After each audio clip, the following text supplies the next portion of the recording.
요한복음 11장 1절에서부터 44절의 말씀으로 예수님은 부활이요 생명이십니다. 이런 제목으로 말씀을 전하겠습니다. 한 주간 하늘의 복 많이 누리시고 6월로 여러분이 이루시고자 하시는 일들이 하나하나 이루어 가시기를 우리 주님의 이름으로 축원합니다. 저는 이번 코로나 오미크론에 감염되면서 크게 깨달은 사실들이 있습니다. 그것은 바로 내가 할 수 있는 것이 하나도 없다라는 사실입니다. 제 한 사람이 말할 수 없는 고통에 시달리고 있는데도 제가 할 수 있는 일은 나을 수 있다라는 위로의 말 이 한마디밖에 없었습니다. 또 이 병원 저 병원 다니면서 다니면서 이런 상황에서 의사조차도 할 수 있는 것이 하나도 없다라는 사실이었습니다. 의사들이 한 사람의 고통 자체를 이해하지 못하니 무슨 도움을 줄 수 있겠습니까? 더군다나 코로나라는 새로운 환경에서 생긴 결과이기 때문에 아무도 도움을 줄 수가 없는 겁니다. 그래서 제가 이런 상황 속에서 깨달은 또 한 가지 사실은 생명에 관한 모든 것은 주님의 손에 있다라는 것과 우리가 생명에 주님께 기도해야 한다라는 이 사실이었습니다. 중보기도를 통해서 저와 제 한 사람을 위해서 우리 사모님을 위해서 기도해 주신 여러분 모두에게 감사드립니다. 어려움 가운데 빠져 있을 때에 어려움 가운데 빠져 있는 사람 기도를 더 많이 간절히 할 것 같은데요. 그 어려움 가운데 빠져 있으면은 사실 본인이 기도하는 것은 쉽지가 않습니다. 누가 기도하느냐? 옆에 계신 분들이 그 심정을 가지고 중보 기도할 때에 그 중보 기도의 힘이 어려움을 이길 수 있도록 만들어줍니다. 그러므로 여러분의 그 기도가 저와 우리 사모님에게 얼마나 큰 힘이 되었는지 모릅니다. 이 시간을 빌어서 다시 한번 여러분에게 전 진심으로 감사를 드립니다. 오늘 본문의 말씀을 통해서 하나님께서 여러분과 저에게 주시는 첫 번째 메시지는 예수님은 우리의 생명을 주관하시는 분이라는 사실입니다. 여러분, 우리가 왜 어려움 당할 때 주님께 기도해야 할까요?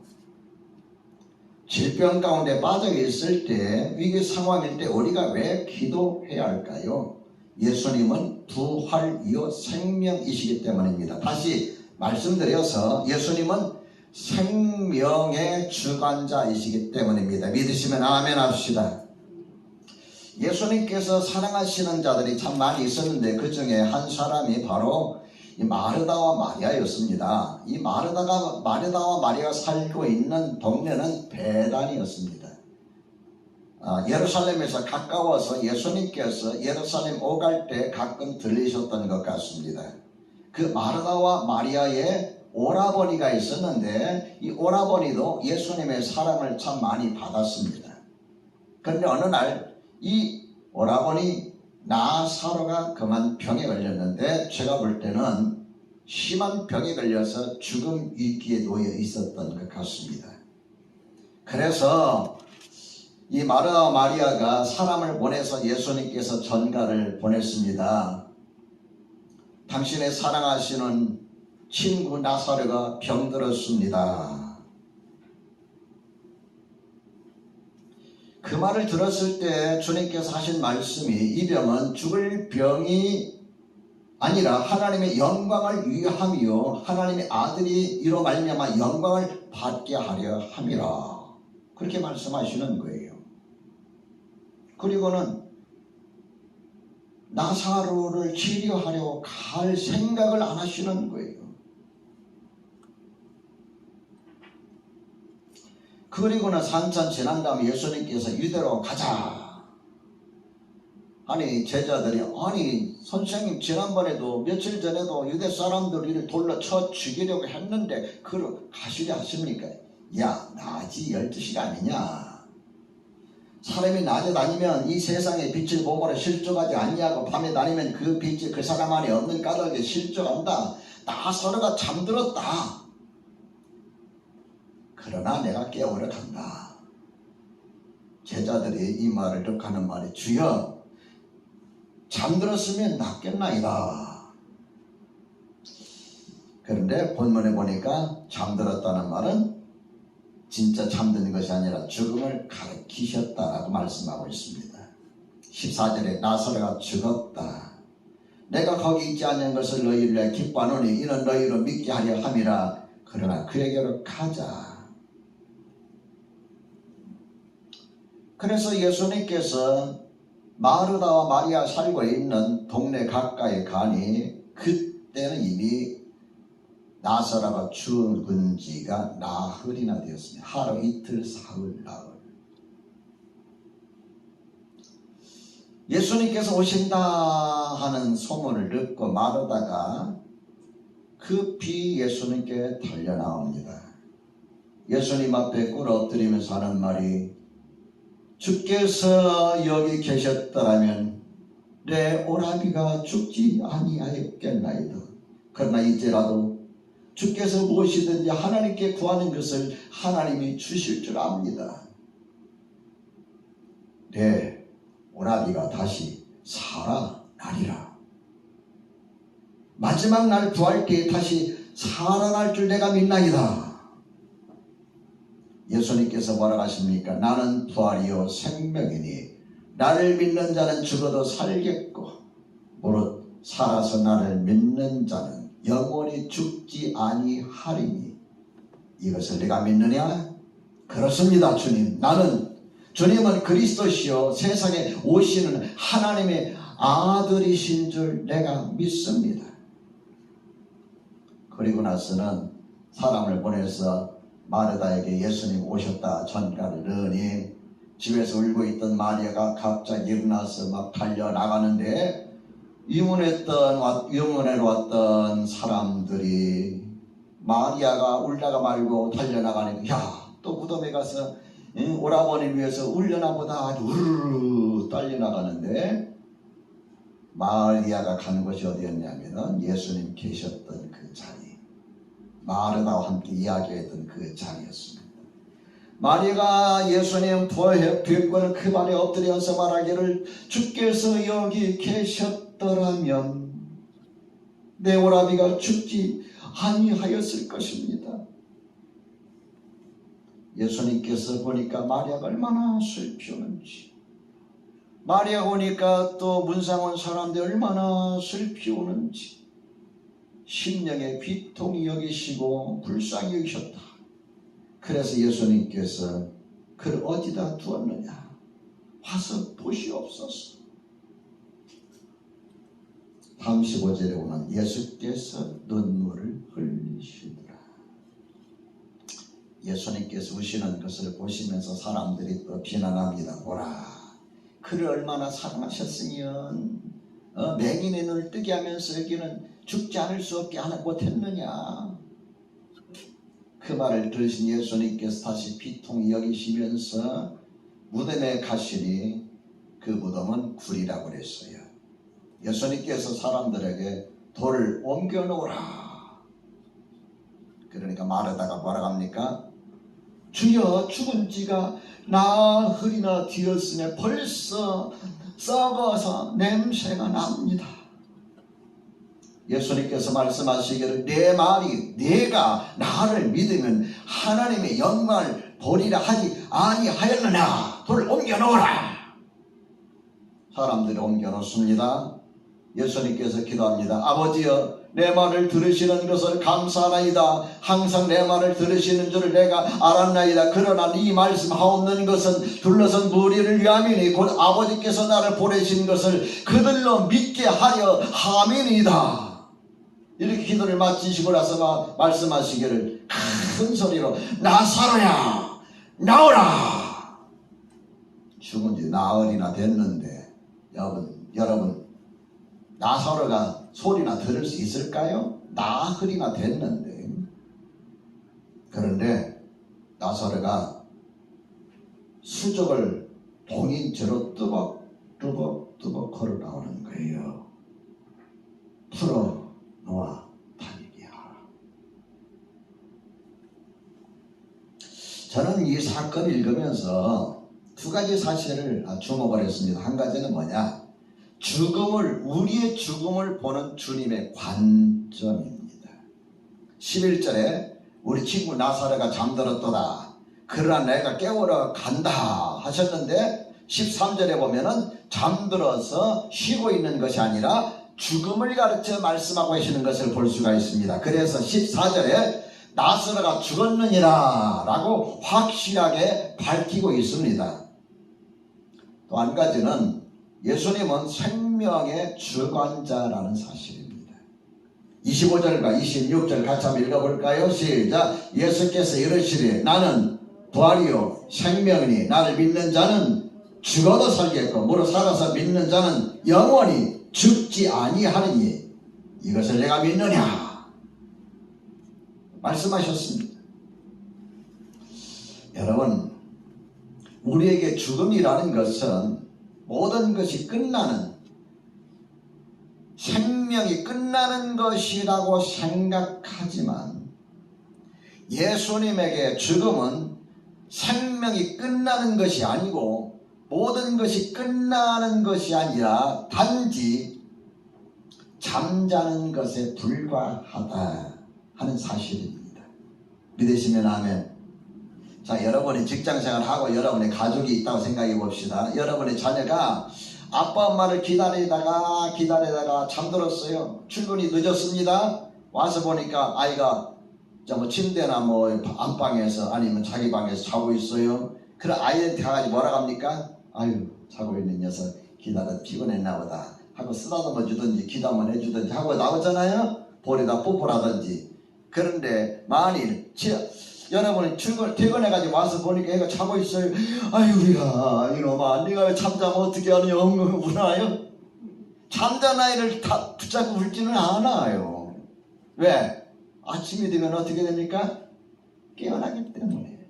예수님에게는 죽음이, 우리의 죽음이 영원한 생명의 끝이 아니에요.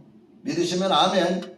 단지 우리가 자녀들이 잠자는 것을 밤에 보고 아침에 일어날 것을 기다리는 것처럼 예수님에게는 여러분과 나에게 죽음이라는 것은 깊은 잠에 불과하다 하는 겁니다. 데살로니가전서 4장 13절과 14절에 보면 형제들아 자는 자들에 관하여는, 여기 자는 자라는 말이 뭐냐면은 죽은 자를 말합니다. 자는 자들에 관하여는 너희가 알지 못함을 우리가 원하지 아니하노니 이는 소망 없는 다른 이와 같이 슬퍼하지 않게 하려 함이라. 소망 없는 다른 이는 뭘 말합니까? 예수님을 믿지 못하고 죽은 자들은 소망이 없어요. 그것은 끝이에요. 생명의 끝이에요. 모든 것이 끝이에요. 그 뒤에 남은 것은 뭐예요? 심판밖에 없어요. 그러나 예수 믿는 자들에게는 그것이 끝이 아니라 사실은 시작이에요. 새로운 시작, 영원한 행복의 시작, 천국으로 들어가는 시작이에요. 그래서 잠잔다라고 표현하고 있는 거예요. 소망 없는 이들은 여러분 죽었어요. 어떻게 될까요? 다시 만날 기약이 있어요? 없어요? 없습니다. 어디를 갈지도 몰라요. 그러니까 슬피 우는 거예요. 저희 할머님이 돌아가신 때가 저는 기억이 납니다. 할머님이 돌아가셨는데 제 아버님, 어머님이 이제 평생을 모시고 살았는데 돌아가셨어요. 이제 가까이 한 4km 좀 되는 곳에 제 고모님이 사신데 어쩌다 한 2, 3년에 한 번씩 와서 어머니 하고 쳐다보고 그냥 가요. 그 다음날 가요. 뭐 맛있는 것도 사다 주지도 않고 뭐 그냥 용돈도 안 주고 그냥 한 번 쳐다보고 가요. 그런데 할머니가 돌아가시니까 고모님이 와가지고 엉엉 울면서 어머니 아이고 하시는 거예요. 근데 아버지, 어머니, 우리 가족은 우는 게 아니라 찬송을 하는 거예요. 왜 그럴까요? 다시 볼 수 있기 때문에, 다시 만날 수 있기 때문에. 믿으시면 아멘. 그래서 안 믿는 자의 죽음은 소망이 없는 죽음이지만 믿는 자의 죽음은 소망이 없는 죽음이 아니라 내일을 기다리는 밤이에요. 14절에 보면은 데살로니가전서 4장 14절에 보면은 우리가 예수께서 죽으셨다가 다시 살아나심을 믿을진데 이와 같이 예수 안에서 자는 자들도 하나님이 그와 함께 데리고 오시리라. 주님 오실 때 그와 함께 데리고 오시겠다 말씀하셨어요. 다시 만나는 소망이 있다는 걸 기억합시다. 둘째로, 예수님은 우리의 아픔을 아파하십니다. 우리가 시인이라고 하는 존재는 초월적인 존재, 모든 것에 뛰어나고 멀리 떨어져 계시고 높이 계시는 그런 분이기 때문에 아마 시인이라고 하시는 분, 하나님은 감정도 눈물도 없지 않을까 하는 이런 생각을 어렴풋이 가질 수가 있어요. 그리고 우리하고 너무 거리가 멀고 너무 위대하시고 너무 거룩하시고 너무 전능하시기 때문에 우리와 감정이 닿을 것이다 이런 생각을 가지고 있습니다. 처음에 제가 예수 믿을 때 이것 때문에 굉장히 힘들었어요. 하나님하고 부르긴 부르는데 너무나 멀리 계셔요. 내가 부르는 소리 들으실까? 내 슬픔을 아실까? 기도 응답이 안 되고 막 어려움이 몇 개월씩 1년씩 하게 되면 정말 하나님이 계시는 걸까 할 정도로 너무 멀리 계시게 느껴져요. 여러분, 우리가 분명히 알 것은 하나님은 인격적인 분이십니다. 우리 주님도 인격적인 분이십니다. 성령님도 인격적인 분이십니다. 믿으시면 아멘 합시다. 그래서 우리 모든 것을 다 알고 계십니다. 앉고 일어섬을 아시며 내 혀의 말까지 아신다고 그랬어요. 뿐만 아니라 우리 주님은 우리의 감정도 느끼고 계십니다. 감정도. 시편에 보세요. 다윗이 얼마나 하나님 앞에 참 눈물을 흘리면서 기도하고 있습니까? 그 감정도 느끼고 계셔요. 그래서 우리를 위로하시고 우리에게 희망과 용기를 주시는 것입니다. 35절에 보면은, 자, 한번 읽어볼까요? 35절에 시작. 예수께서 눈물을 흘리시더라. 영어는 딱 두 단어예요. 여기 세 단어인데 예수께서 눈물을 흘리시더라. 예수님이 왜 오셨을까요? 예수님이 하나님이시라면, 예수님이 거룩하시고 전능하시고 위대하시고 뭔가 막 영광과 찬송을 받으시는 막 그런 천군과 천사들에게 둘러싸여 가지고 그렇게 계시는 분이라면 왜 예수님께서 우셨을까요? 성경을 이렇게 연구하는 학자들은 예수님이 이렇게 우셨던 까닭이 뭘까? 죄로 말미암아 인간에게 죽음이 찾아왔고 그 죽음으로 말미암아서 이렇게 슬픈 상황이 처했기 때문에 예수님께서 아마 우셨을 것이다. 나중에 여러분 주님 만나거든 여쭤보세요. 33절에 보면 심령의 비통 여기시고 불쌍히 여기사 그랬고, 그 다음에 또 그 뒤에도 보면은 예수님께서 38절에 다시 속으로 비통 여기시며 그러셨어요.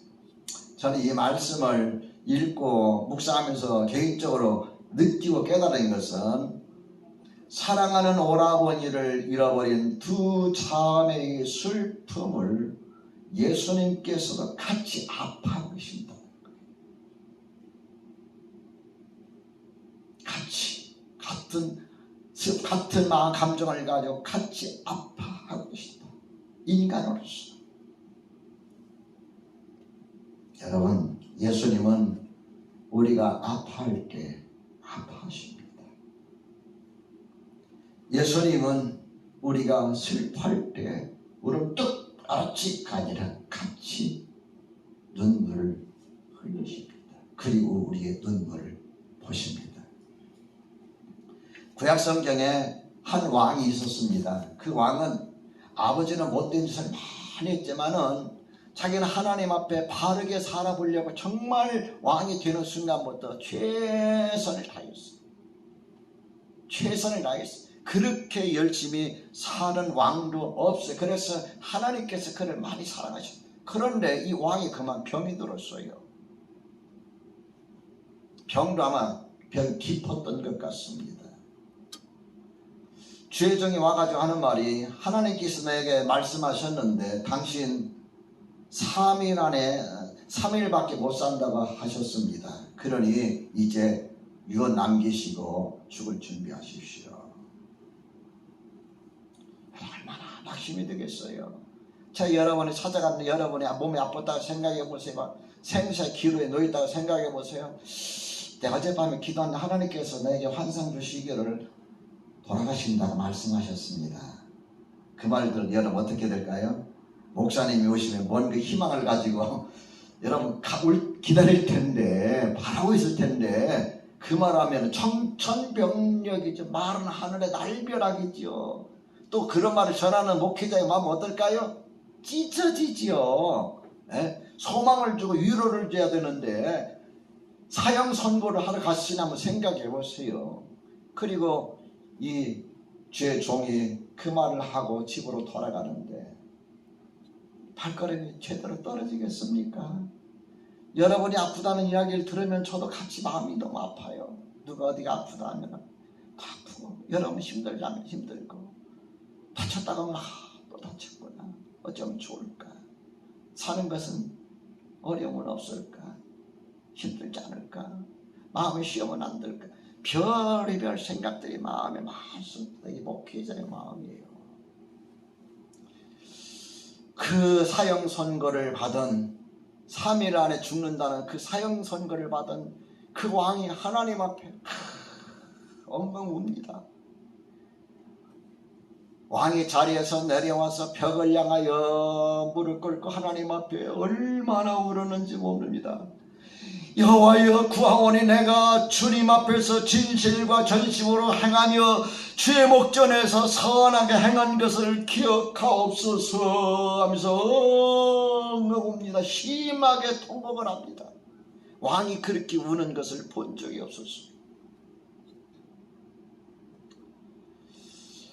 왕에게 사형 선고를 통보하고 집으로 돌아가던 주의 종에게 하나님께서 다시 음성이 들려옵니다. 야, 너 다시 왕에게 가거라.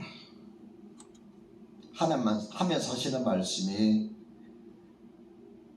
내 조상 다윗의 하나님 여호와께서 이같이 말씀하시기를, 내가 너의 기도를 들었고 너의 눈물을 보았노라. 뭘 봤다고요? 기도만 들으신 것이 아니라 내 눈에서 뚝뚝 떨어지는 엉엉 울면서 펑펑 쏟아지는 눈물을 보았다. 하나님은 여러분과 나의 눈물을 보십니다. 믿으시면 아멘 합시다. 여러분, 주로 눈물 언제 흘립니까? 아무도 없을 때 주로 흘리잖아요. 슬피. 직장에서 처음에 직장 들어갔는데 뭐 하면은 어디 가서 울어요? 아무도 안 보이는 화장실에 가서 눈물 흘리잖아요. 부부간에 싸웠어요. 어디가 울어요? 그냥 혼자 나가서 속상해서 막 울잖아요. 무슨 일이 안 됐어요. 그래 막 울잖아요. 안 보이려고. 근데 누가 봐요?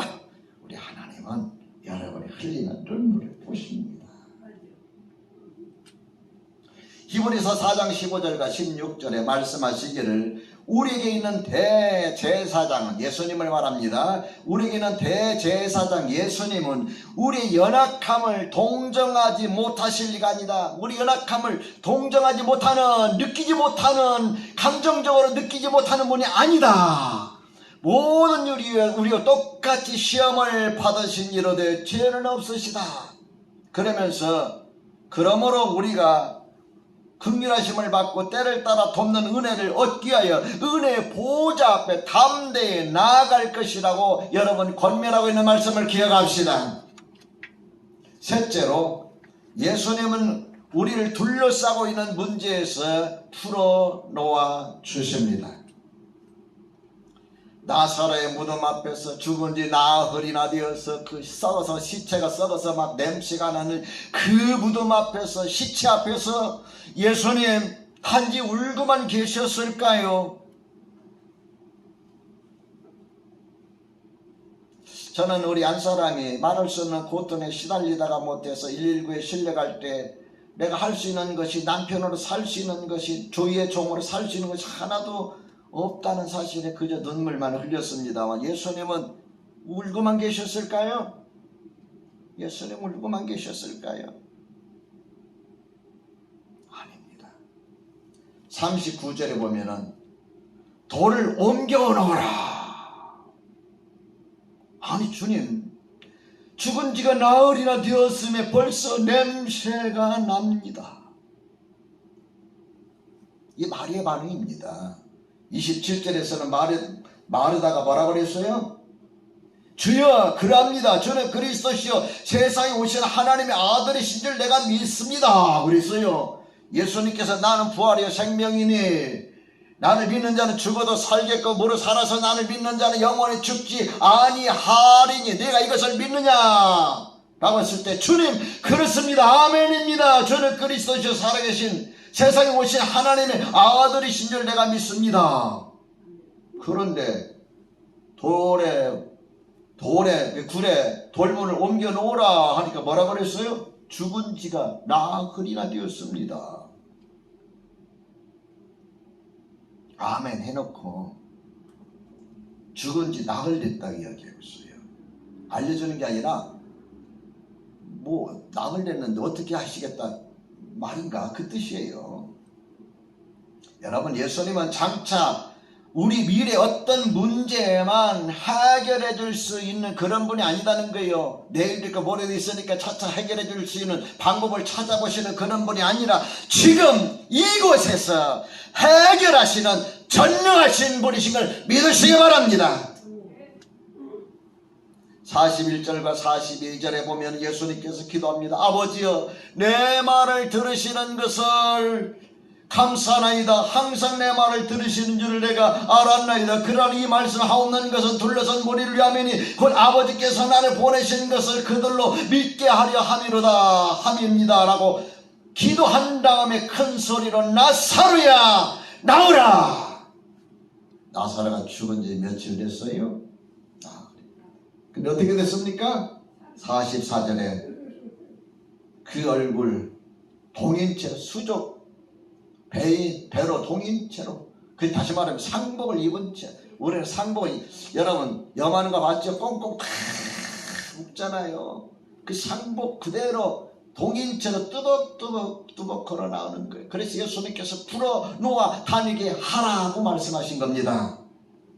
오늘 주님께서 여러분에게 여러분의 문제, 여러분을 얽고 있는 문제들로부터 풀어 놓아주실 것입니다. 주님께서 여러분에게 자유를 주실 것입니다. 그 주님을 붙드시는 저와 여러분 되시길 주 이름으로 축원합니다.